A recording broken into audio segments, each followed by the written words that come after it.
Bien, los invito a los que vienen entrando a sentarse para esta segunda charla, que voy a comenzar con una pequeña anécdota. El Centro de Cambio Climático del CR2, que nos lideró Laura durante varios años y que ahora pasó a Maisa, es un centro que se llama FONDAP. Y el FONDAP es un fondo de financiamiento de la investigación en que la letra A y P de FONDAP significa área prioritaria. Es decir, el país, a través de, en ese momento de CONICYT, define cuáles son las áreas prioritarias del país en los cuales necesita desarrollar un centro de investigación complejo en el cual destina un montón de recursos. Y así surge el CR2. El año 2012 se hizo un gran concurso de centros FONDAPs y dentro de los centros FONDAP de ese año se dijo: queremos un centro en temas de desarrollo urbano sustentable. Y varias personas, varios grupos en la Universidad Católica consideraron que podían participar en ese centro. Y en ese momento el vicerrector de investigación nos citó a dos investigadores para ver si podíamos conformar y liderar una propuesta de la universidad en materia de desarrollo urbano sustentable. Y nos citó a Jonathan Barton y a mí, que no nos conocíamos. Y eso es bien decidor de cómo están estructuradas las interdisciplinas en la universidad. De dos profesores que trabajábamos en temas relativamente cercanos, dentro de la misma universidad, no nos conocíamos. Y a partir de esa interacción, del trabajo de Jonathan y mío y de un montón de gente más, armamos lo que hoy día se llama el CEDEUS, el Centro de Desarrollo Urbano Sustentable, que Jonathan lideró por 3 años y que ahora lidero yo desde entonces de que Jonathan dejó la dirección. Y estamos trabajando en este tema que es área prioritaria del país en el desarrollo urbano. Pero hoy día Jonathan no viene a hablar de ciudad, va a haber otra persona que va a hablar de ciudad en unos meses más. Hoy día Jonathan nos viene a hablar de la sustentabilidad del antropoceno, y es que Jonathan es inglés y él es de geógrafo, y es interesante cómo empiezan ustedes a valorar, ojalá, el que acá adelante se van a parar personas a hablar desde distintas disciplinas. Geógrafo de la Universidad de País de Gales, y después hizo un doctorado en historia de la economía, ¿verdad? Historia económica, de la Universidad de Liverpool, y ha hecho de su carrera temas de política y planificación. Fue por muchos años profesor en el Instituto de Estudios Urbanos y Territoriales de nuestra universidad, y ahora es profesor del Instituto de Geografía de nuestra universidad. Hoy es miembro e investigador del CEDEUS y un activo colaborador en distintas iniciativas asociadas a la sustentabilidad.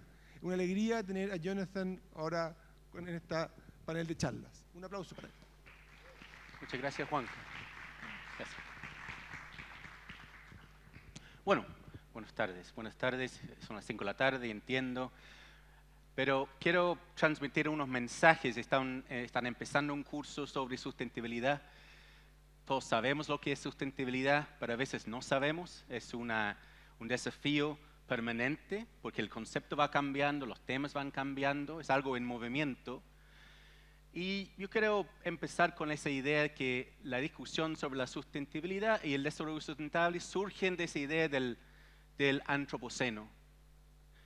Antes de hablar del antropoceno, quiero mostrar ese gráfico de una encuesta del Ministerio de Medio Ambiente en Chile hace 3 años, que indica, hombres y mujeres, todos los grupos etarios, todos piensan en su región, las cosas han empeorado en términos ambientales en los últimos 10 años.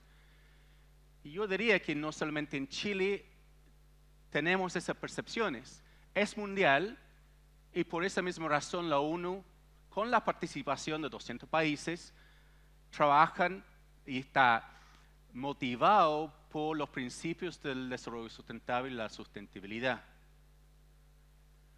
Por eso, quiero hablar de la sustentabilidad, el antropoceno, en un contexto específico. Juanca mencionó que yo tengo un doctorado en historia económica. Quiero hablar del tema del crecimiento como algo que vamos avanzando durante la próxima media hora, porque yo creo que hay una tensión fundamental de cómo entendemos la sustentabilidad en relación con el crecimiento. Y tú puedes preguntar también, asimismo, no en las preguntas al final, si el desarrollo sustentable es compatible con el capitalismo tardío, el capitalismo que estamos viviendo hoy día, que claramente en las calles, no solamente en Chile, está manifiesto ya. Tampoco hay que dejar de lado y pensar, bueno, cuán compatible la sustentabilidad del comunismo, socialismo.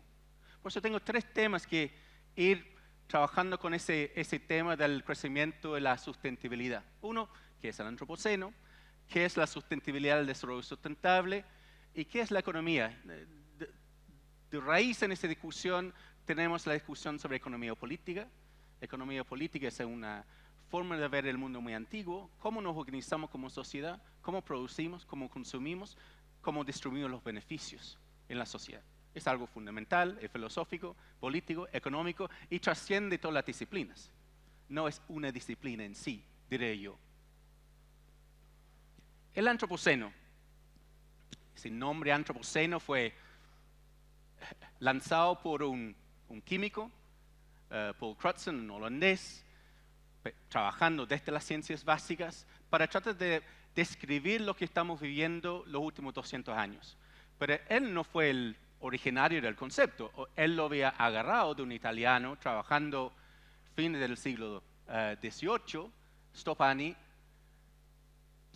muy preocupado sobre el rol de los seres humanos en la transformación del medio ambiente, en las emisiones, pensando en las ciudades europeas, siglo XIX, grandes centros de desarrollo urbano industrial con grandes problemas de contaminación, y preocupado sobre lo que está pasando en distintas partes del mundo a través de estas emisiones.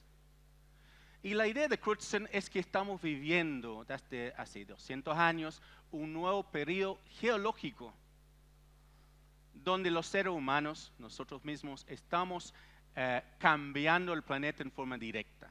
Somos el actor principal, fundamental en las transformaciones que están sucediendo. Por eso podemos hablar de la naturaleza, los procesos naturales, y hay que agregar ese componente antrópico. Todas las cosas que pasan en el planeta tienen una dimensión antrópica. No hay ningún lugar en el mundo, debido al cambio climático que vieron ahora con Laura Gallardo, que se escapa de nuestras influencias. Por eso, si queremos reflexionar sobre lo que está pasando en el planeta hoy día, tenemos que reflexionar sobre nuestros roles y también entender cuál es ese factor adicional de los seres humanos y cuáles son los procesos naturales que van moviendo abajo, estaciones, ciclos, etc. Y cuál es el impulso adicional que estamos generando. Y yo creo que para mí lo fundamental en entender el antropoceno, que no es el tema de Crutzen y otros, mucho más de las ciencias naturales, que mostrando las grandes transformaciones naturales, mi interés es entender la sociedad que genera estas grandes transformaciones. La sociedad de la energía fósil, que va a determinar en los próximos siglos y milenios nuestra transformación como razas, como especie, y también el futuro de las 8 especies con cuales habitamos esa tierra. Y eso es el punto de partida. Stoppani estaba preocupado porque lo que había visto después de 100 años de la llegada de la tecnología, una tecnología. Por eso, ojo con las tecnologías. Ulrich Beck, sociólogo alemán, habla de la sociedad de los riesgos. Las nuevas tecnologías traen nuevos riesgos. James Watt inventó máquina de vapor y esa máquina de vapor facilitó la revolución industrial que rápidamente se circuló por todas partes de Europa, después Estados Unidos, ahora en todas partes del mundo, que define un poco la sociedad moderna. El modus operandi de la sociedad moderna en términos de sus elementos más productivos, tecnológicos, sobre los productos y servicios que podemos brindar. Y como sin duda mostró Laura, eso es el resultado, el gran desafío del cambio climático. Pero mi interés es detrás de esa gran transformación en términos de las emisiones, el cambio climático, como una nueva tecnología genera tantos beneficios, pero también tantos daños que reconocemos mucho después. John Tyndall entendió cómo funcionaba el cambio climático a través de las emisiones, los cambios en la atmósfera hace más de un siglo, por eso no es algo nuevo. Demoró un siglo para la gente, para empezar a convencer a las personas para cambiar sus prácticas. Pero estos son los temas que me interesan. ¿Cuál es la sociedad? ¿Qué forma de sociedad hemos creado a través de la revolución industrial? La posibilidad de crear nuevas clases, una clase obrera, un industrial viviendo en ciudades, la mayoría de las personas viviendo en ciudades desde 2005 a nivel planetario. Y la relación ciudad-campo, cómo las distintas clases sociales se vinculan con otras clases sociales en otras partes del mundo, que después en América Latina tenemos muchas teorías asociadas sobre la teoría de la dependencia, la teoría del estructuralismo, de la CEPAL, los años 40 y 50, pero básicamente cómo la revolución industrial, la revolución también en la forma de producir y consumir, se convirtió en un proceso globalizante al inicio internacional y ahora hablamos de la globalización económica. Y la economía política es la forma de tratar de entender esa evolución. Existió antes de la revolución industrial, principalmente preocupado por suelo agrícola y productividad de este suelo agrícola, propiedad, tenencia de suelo, pero principalmente cuál es el futuro, qué vamos a hacer con el suelo agrícola, principalmente en Francia. Y de una élite de terratenientes, y eso empezó a cambiar con las ideas de Adam Smith sobre la idea de la mano invisible, el rol de los mercados, hay que incentivar los mercados para mejorar la distribución y no tratar de sobredeterminar la distribución de los recursos, y Marx con su idea de materialismo histórico que dice, bueno, a mí me interesa quién está en control del sistema productivo. La burguesía, la clase obrera, quién debe estar a cargo. Y los dos hablando también del rol del Estado. El rol del Estado, el rol del mercado, sigue con unos autores claves del siglo XX también, Milton Friedman, que concebido como unos grandes pensadores, una persona clave en las ideas detrás de los Chicago Boys, asociado con esta universidad, Amartya Sen, premio Nobel hindú de economía social, diciendo que la economía no es para generar sistemas de producción y consumo, es para que las personas desarrollen capacidades para resolver sus propias necesidades y realizar sus propias aspiraciones. Por eso tenemos varias personas que están hablando de la economía política.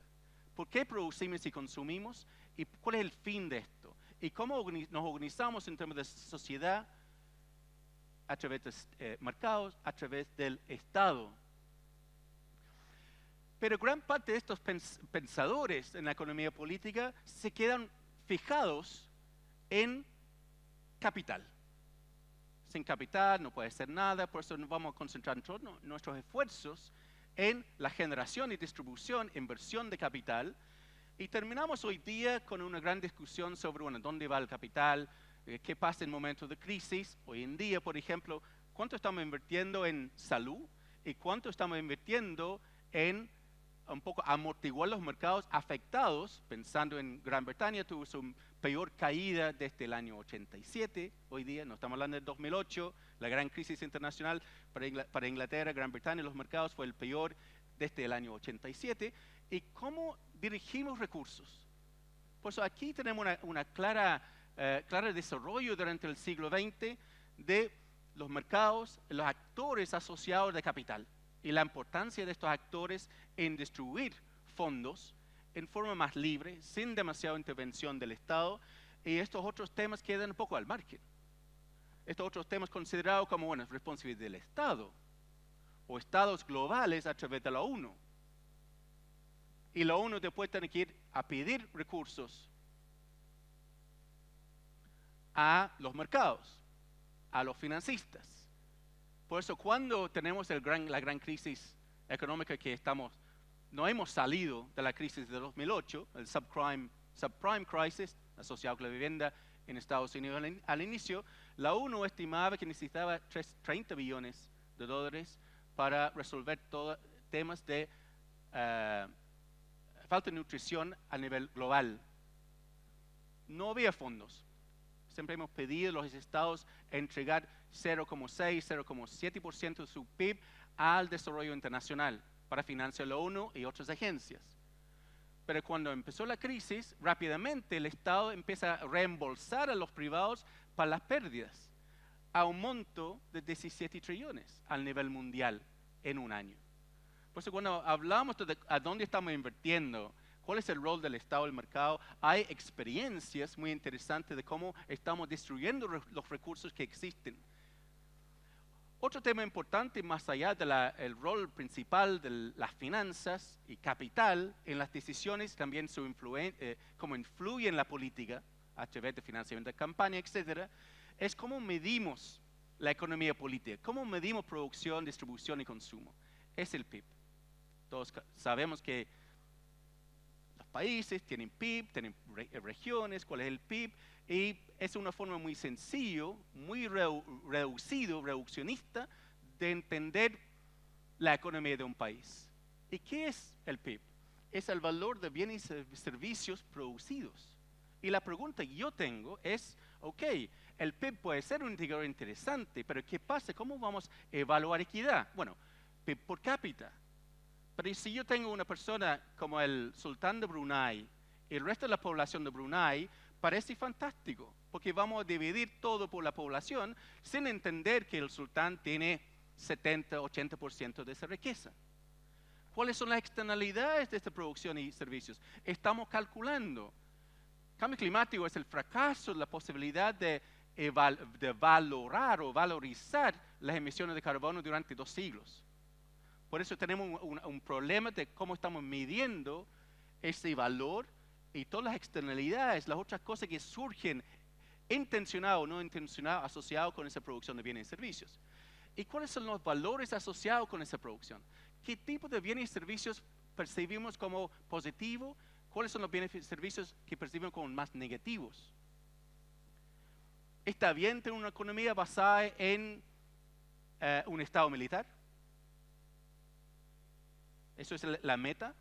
Porque sabemos por qué en Estados Unidos, los estados de California y Texas y el Estado de Israel, por ejemplo, tienen industrias militares muy importantes, generando mucha nueva tecnología para otros usos. ¿Qué queremos fomentar? ¿O realmente queremos fomentar no estados militares, pero estados con excelentes niveles de salud y educación? Pero vamos a meterlo en todo el mismo saco, se llama bienes y servicios, sin discriminar. Siempre pienso que es fantástico para el PIB. Si yo tengo un accidente en mi auto, tengo que comprar otro auto, tengo que aumentar mi seguro, tengo un cáncer, por eso tengo que contratar médicos, estoy pasando por un divorcio, contrato abogados y me robaron mi casa. Un sistema de alarma, más protección. Para el PIB, soy fantástico. Mi vida personal es un desastre. Por eso, ¿cómo evaluamos distintos tipos de productos y servicios? El problema con el PIB mide una cosa muy limitada, según Robert Kennedy. Todo lo que realmente importa, aspectos valóricos, espirituales, cómo estamos valorizando o reflejando la importancia de estos otros elementos que salen de esa lógica del PIB entendido como producción de bienes y servicios. Por eso podemos mostrar el mapa del mundo de esa manera. Las grandes potencias entiendo como el PIB. También, por casualidad, China tiene una población inmensa, pero aquí no veamos la distribución de poblaciones. Estamos hablando de la producción de bienes y servicios asociado con sus actividades. Chile no aparece acá, si están buscando Chile, es muy pequeño o lo dejaron afuera por una razón. Sabemos que el PIB también los últimos 200 años, estos países que le han ido bien, ha sido asociado con emisiones de CO2. Eso es CO2 per cápita, eso se llama cartograma, una representación, visualización de las emisiones por tamaño, en este caso por cápita. Por lo mismo China nos sale en rojo. Si vamos a hacerlo en forma absoluta, va a estar en rojo. Podemos ver el rol de Sudáfrica acá, ciertos puntos, Trinidad y Tobago acá en el Caribe, porque produce mucha energía fósil, lo vende, obviamente Saudi Arabia, etcétera, acá. Porque sabemos que la producción de bienes y servicios en los últimos 200 años ha sido acoplado con ese tipo de generación de externalidades. Y esta externalidad es no solamente las emisiones de CO2 y otros, pero en muchas otras dimensiones de la vida. El consumo de agua, el consumo de materia prima de la minería para conversión en minerales, desde minerales y metales. Acidificación del océano a través de otro tipo de contaminación atmosférica, que se llama la lluvia ácida hace 30 años. Y la pregunta es, si estamos acá, ¿cuáles son las decisiones que tenemos? ¿Cuáles son los escenarios? ¿Cuál es una zona más segura para la humanidad yendo hacia 2 siglos adelante? ¿Cuáles son las zonas de incertidumbre? Vivimos la incertidumbre, calculamos incertidumbre en el siglo XXI. Es importante, no tenemos las respuestas. Hay lo que se llaman tipping points, incertidumbres en el sistema. Y básicamente muestra que estamos en una zona de alto riesgo. ¿Qué decisiones vamos a tomar acá? En torno de estos elementos en relación con la producción de bienes y servicios. Mi problema con esa idea del PIB es que deja de afuera los 3 componentes, lo que se llama los factores de producción, que fueron tan importantes para los fisiócratas en Francia antes de la Revolución Industrial. Parece Adam Smith, Karl Marx, aunque muchos tratan de volver a poner esa discusión sobre recursos y naturaleza en los textos, básicamente están muy concentrados en esa relación. Y la discusión sobre el land, entienden como naturaleza, materia prima, contaminación, quedó afuera, marginalizado. Porque la prioridad era, bueno, para algunos, acumulación de capital, generar riqueza para ellos, y otros para cómo generar mayores condiciones laborales y mayores ingresos. Y yo creo que podemos nombrar ese espacio entre medio el desarrollo. El desarrollo es el juego entre estos factores de producción. Y no solamente soy yo y otros autores que piensan que es un problema, Laudato Si, Papa Francisco, también preocupado por la maximización y cómo esa maximización a través de las industrias no considera mucho la salud del medio ambiente hoy día ni en el futuro. Que requiere una decisión sobre qué vamos a resguardar hacia el futuro. Las empresas tienen ganancias calculando y pagando una parte ínfima de los costos. Por eso sabemos que el PIB no refleja los costos asociados. El cambio climático es un problema asociado con la falta de incorporación de estos costos. Otro tema que me preocupa, la distribución de los beneficios acumulados a través de esta producción y venta de bienes y servicios. Y ahora hablamos del concepto de super rich, como uber wealthy, que es un fenómeno que existió a principios del siglo pasado con los grandes, lo que llamamos los robber barons, que después financiaron teatros, estadios, universidades a través de la riqueza generada por sus empresas de petróleo. Si vas a una beca en Estados Unidos, más probable va a ser una beca asociada con estos fondos. Carnegie, por ejemplo. ¿Qué más? Hay varios de estos filántropos, pero generaron su riqueza a través del boom en la venta de hidrocarburos hace un siglo. Y la pregunta es, bueno, ¿quiénes tenemos acá? ¿Qué son los super ricos? Yo creo que es interesante mostrar que hay gente de la tecnología, todos los sistemas que conocemos, hay gente de distribución, Amazon no es nada más, nada menos que un sistema de distribución de bienes y servicios, Warren Buffett, inversionista, con Berkshire Hathaway, y él vive en forma muy humilde, en una casa muy chica donde nació, vivió toda la vida allá. Esta persona de España, la persona más rica de España, empresa, más probable varios de ustedes su prenda, Sara. Y esta persona muy interesante también, Bernard Arnault, que encuentro muy extraño porque está ahí, porque él es dueño de un grupo que vende productos de lujo. Champaña, Christian Dior. Tú ves una lista larga de las marcas, que hay un mercado muy grande para ventas de productos de lujo, que significa que esa persona es la cuarta más rica del mundo. Pero básicamente acá la pregunta es, bueno, ¿es un problema o no es un problema que tenemos gente que ahora estamos describiendo que son super rich? Y estos super rich es un fenómeno interesante que Thomas Piketty, economista del momento en forma internacional, francés, dice que hay que pensar cómo pensamos la riqueza. Porque gran parte de ellos no generan ningún ingreso de sus empresas. Zuckerberg recibe $1 por año de su empresa. Lo interesante es la riqueza que tienen. Sus acciones, su pensión, sus casas, todos estos elementos que va asociado. El ingreso para ellos no es relevante. Por eso Piketty dice que hay que ver riqueza, no solamente ingreso. Y cuando empezamos a entender la economía también en términos de riqueza, no solamente en transacciones de ingresos, generamos una forma muy distinta de ver la economía. Y esa riqueza va muy de fondo en la discusión sobre la distribución. La distribución que dice que 62 personas, en forma del Oxfam 2017, que pueden moverse en ese avión, equivale a los 3.6 billones de personas.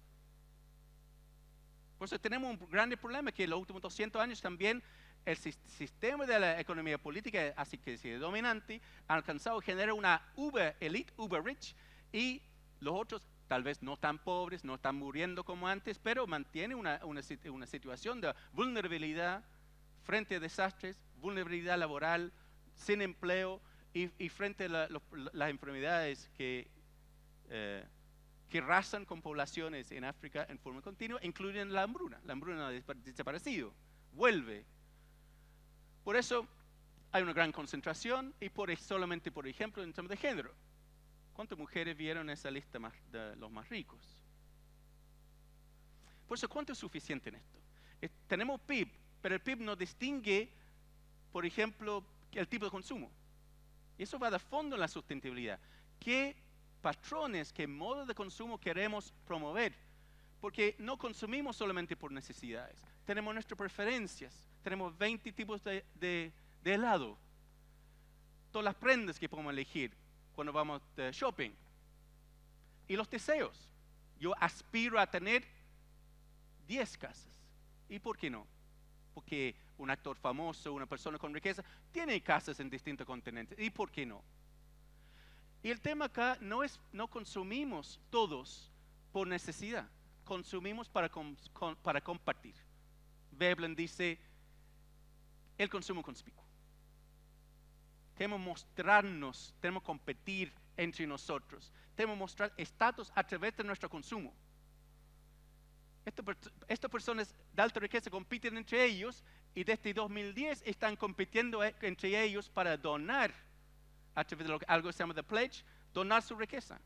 The Pledge es un club para billonarios que se comprometen a través de una firma de carta que van a regalar la mayoría de su riqueza a fondos de beneficio público. Salud, educación, etc. Gates Foundation, por ejemplo. Mi pregunta es, ¿por qué acumular tanto para regalarlo después? Exactamente lo que hicieron los grandes filántropos de la industria petroquímica en Estados Unidos hace un siglo. ¿Qué hace cuando tienes mucha plata? ¿Quieres dejar algo? Porque no quiere estar asociado solamente por la acumulación. Quiere estar asociado con una persona buena, un filántropo. Thomas Mullian tuvo un libro que fue un clásico en Chile, se vendió en muchas ediciones, que lo plantea así: el consumo me consumen, se llama ese libro, con reducción de otro libro sobre la anatomía de un Chile en los 90 pasando con una gran liberación de consumo.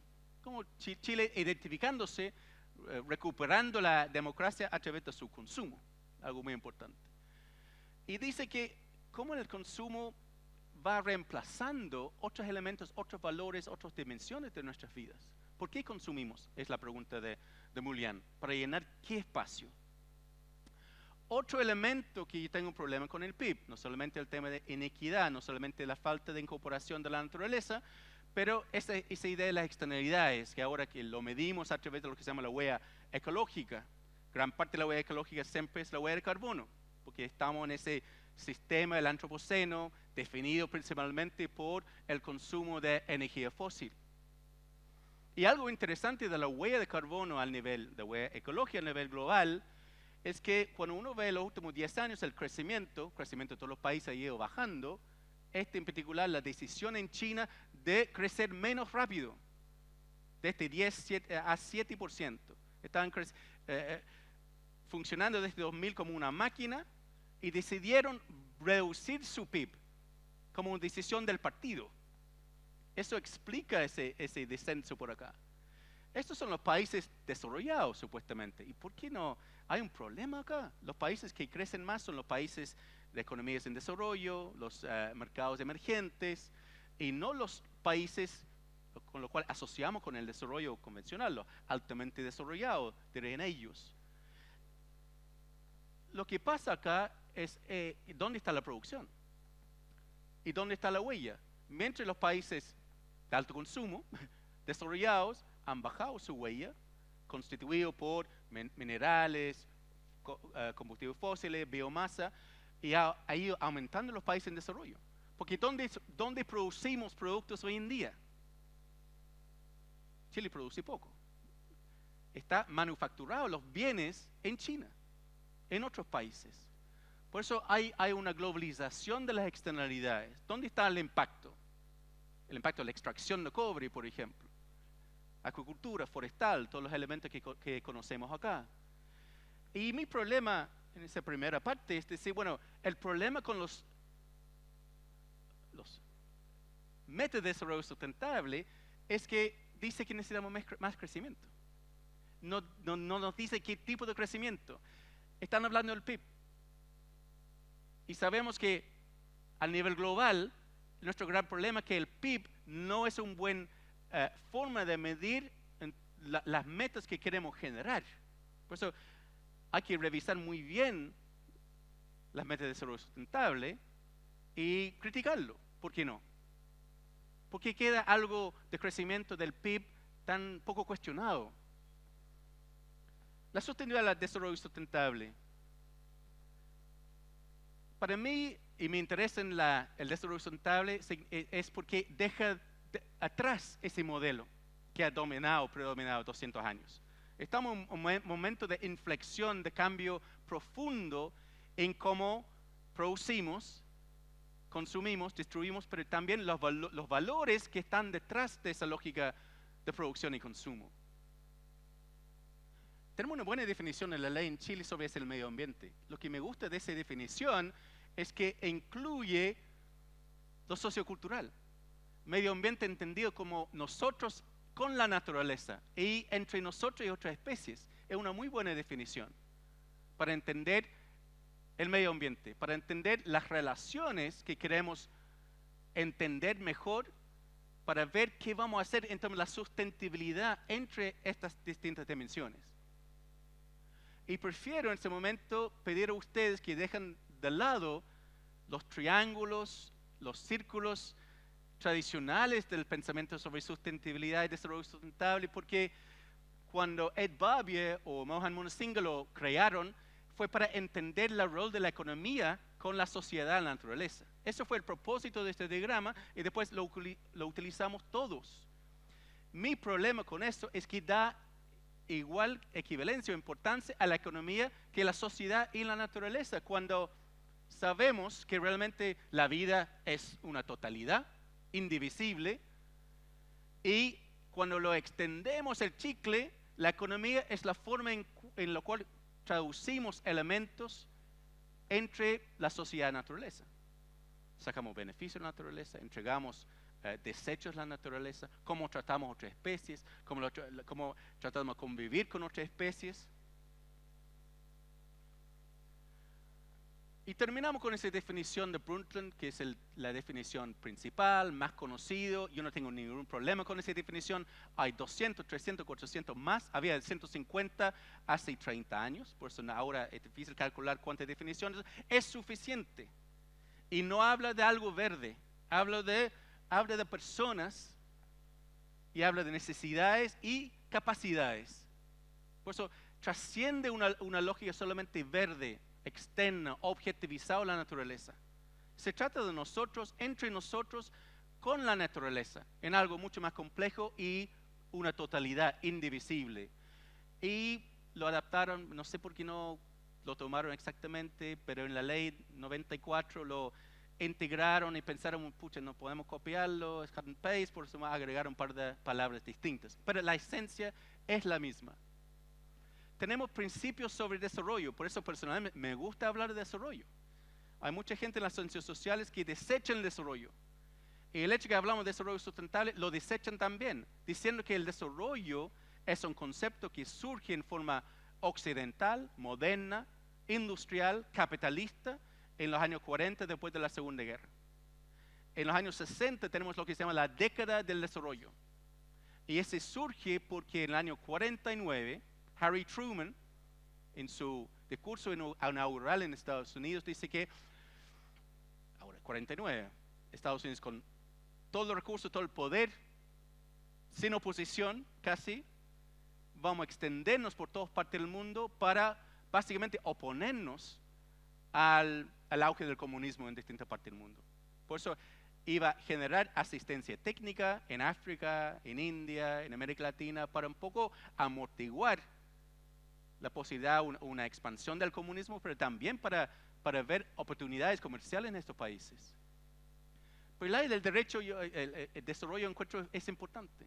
Es un concepto muy amplio que puede ser problemático, pero si entendemos el desarrollo estamos en una condición A y queremos transformarlo en una condición B, sustentabilidad A, sustentabilidad B, la pregunta es la agencia, ¿quiénes van a tomar qué responsabilidades en hacer esa transformación?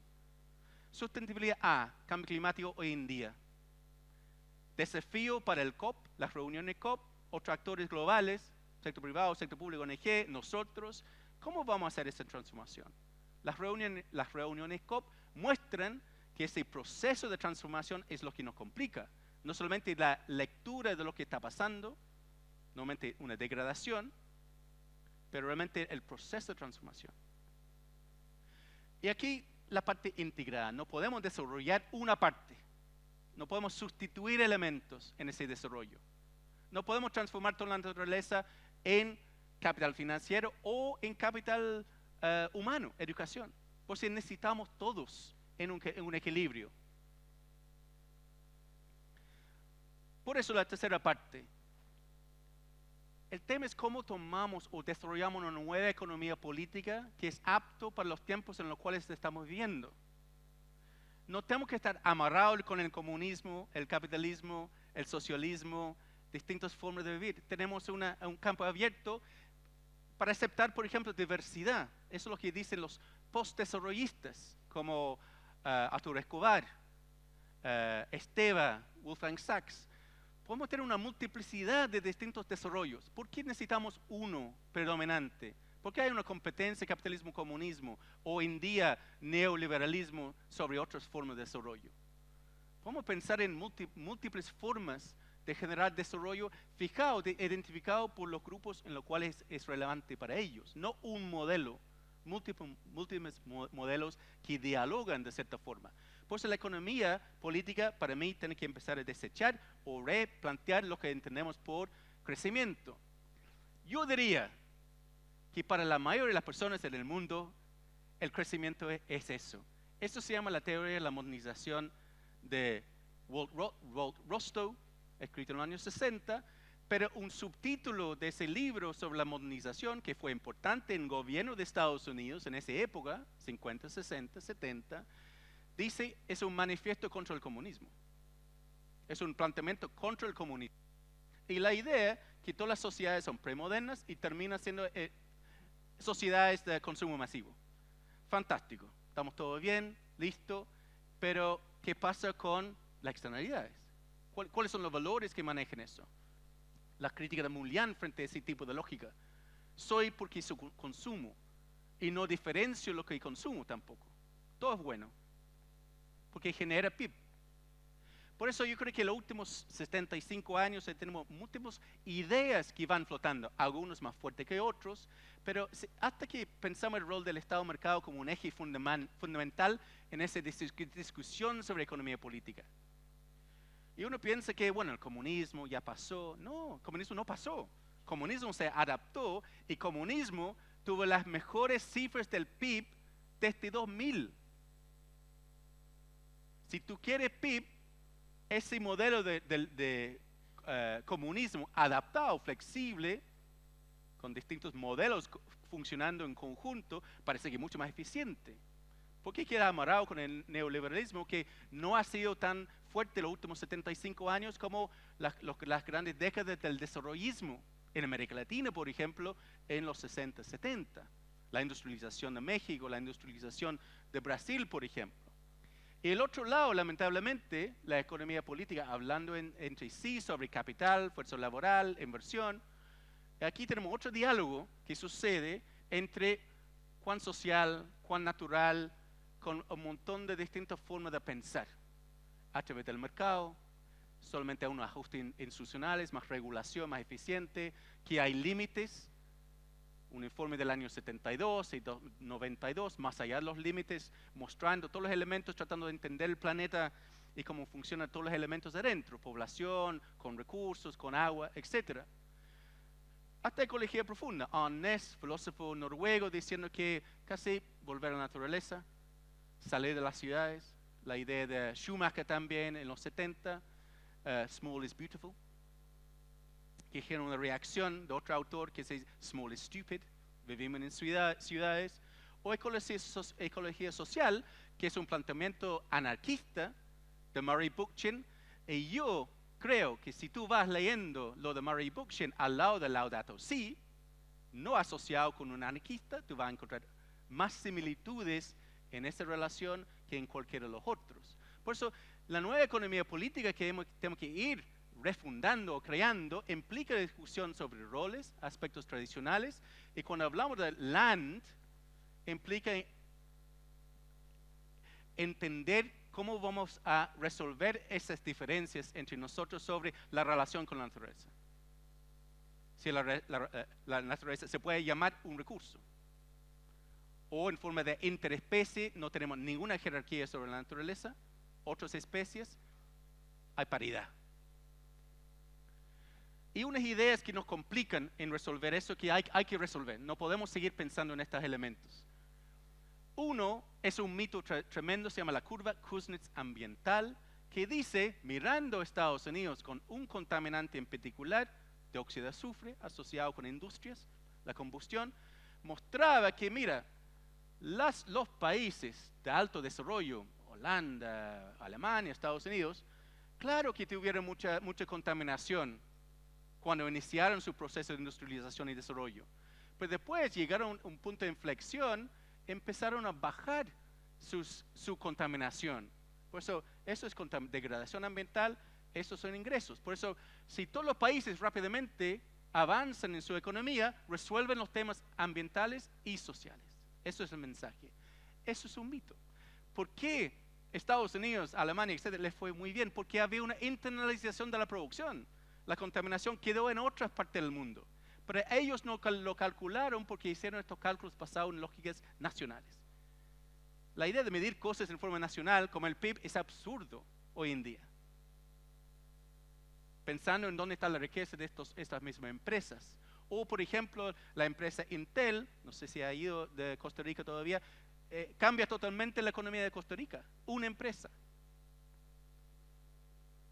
Otro elemento que hay que sí integrar. Desechamos la curva Kuznets. Integramos la idea de Barry Commoner en los años 70, que básicamente es muy sencillo. El impacto ambiental es una relación entre la población, más personas, con más riqueza y más tecnología, tienen más capacidad de generar mayor impacto.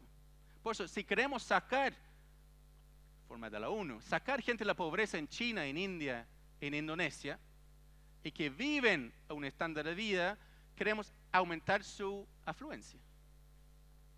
Van a tener más tecnología a mano, que requiere energía. Por eso el impacto sería mayor. Por eso, ¿cómo manejamos ese puzzle del iPad? Por eso tenemos que readecuar ese equilibrio. Y no pensar que toda esta satisfacción de necesidades, ok, pero las preferencias y deseos en los grupos sociales de mayor consumo, me incluyo, mi patrón de consumo, viajo mucho en avión, yo soy parte del problema, no soy parte de la solución en este momento. Yo tengo que hacer un proceso de reflexión muy profundo sobre eso. Pero no podemos decir que estos no valen.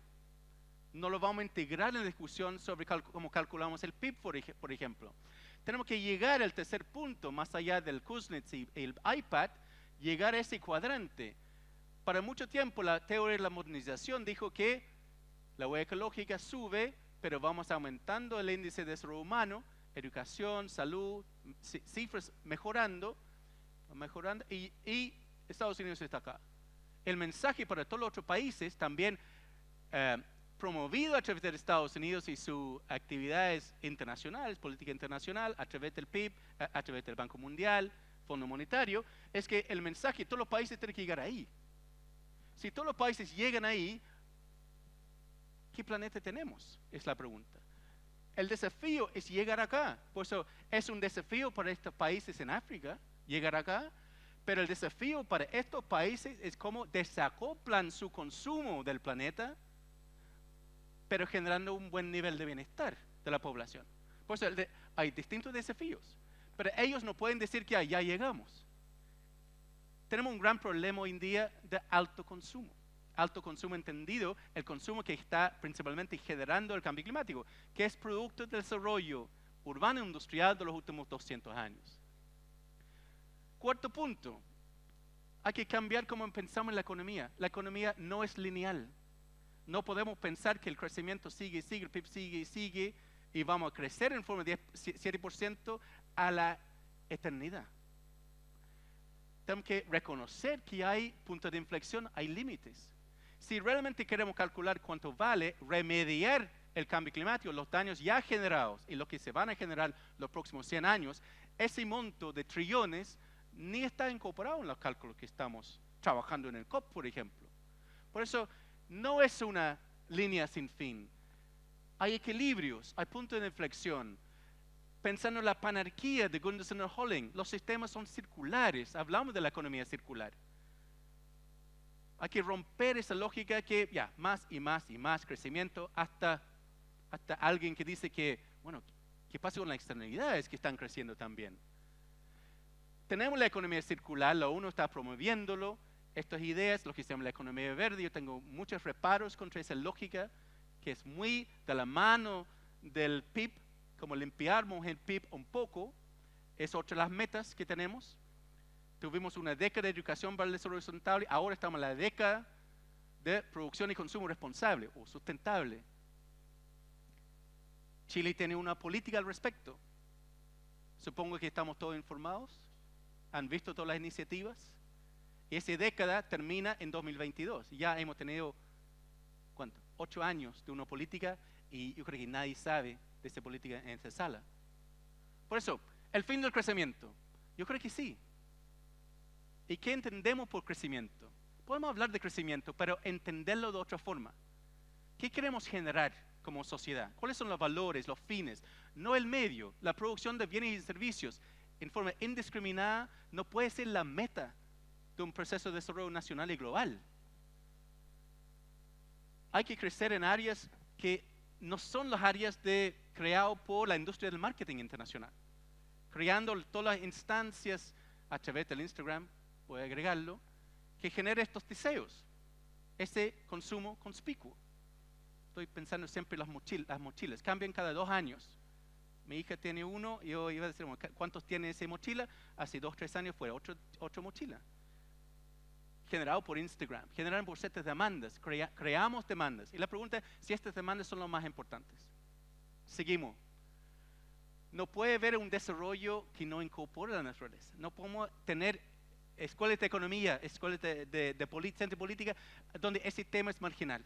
Yo trabajé en la London School of Economics. En ese momento, en el departamento de economía de la universidad, había 50 economistas, 1 persona trabajaba en economía ambiental.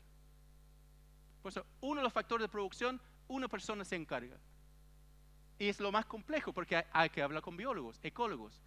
Hay que entender la energía como la energía en forma sistémica, físico. Por eso hay que entender que no es lineal, tiene que circular. Y termino con Aldo Leopold, que escribió un clásico, yo creo que van a ver en el curso, que se llama La ética de la tierra, en el año 49, muy preocupado por la devastación forestal en Estados Unidos, desertificación también en los 30-40. Y termina siendo un tema ética. Y cuando pensamos en Karl Marx y Adam Smith, no fueron economistas, porque no existía, fueron filósofos. Todas estas decisiones sobre la economía política que queremos tienen una raíz filosófica, basado en la ética, basado en la discusión de valores. Ese valor que me gusta ese cita en particular, porque habla de la competencia y la cooperación. Y al final, si queremos competir, primero hay que asegurar que hay cooperación para tener algo sobre lo cual podemos competir. Y ese mismo mensaje está transmitido en Laudato Si, cuando habla de la ecología integral, que es un tema que está plasmado en la universidad, que queremos promover, entendido como una forma de ver la sustentabilidad, es inseparable de la noción de bien común. Y yo diría que el concepto de bien común es marcadamente distinto del concepto de bien individual, que forma gran parte de las motivaciones de ciertas ideas del liberalismo que permeaban mucho desde Smith por Friedman y hasta la fecha. Por eso, la sustentabilidad depende de una discusión sobre la ética social. Cómo tratamos nosotros, cómo tratamos otras especies y que queremos plantear como una visión, un proceso de desarrollo en adelante. Y termino con la cosa positiva. Todos pensaron en la encuesta del Ministerio de Medio Ambiente en 2017 que las cosas iban empeorando los 10 años, sobre el 60%. Pero respondiendo a la pregunta que dice, en general, donde aquí rojo muy pesimista, verde muy optimista, ¿cómo se siente usted respecto del futuro del medio ambiente en su región? Todos, las edades, hombres, mujeres, piensan que no está mal. Ese optimismo, porque sabemos que podemos cambiar cosas. Las cosas no son dadas. Requiere acción y agencia, y eso implica una reflexión profunda sobre la economía, cómo vivimos, cómo producimos, consumimos. Eso, muchas gracias.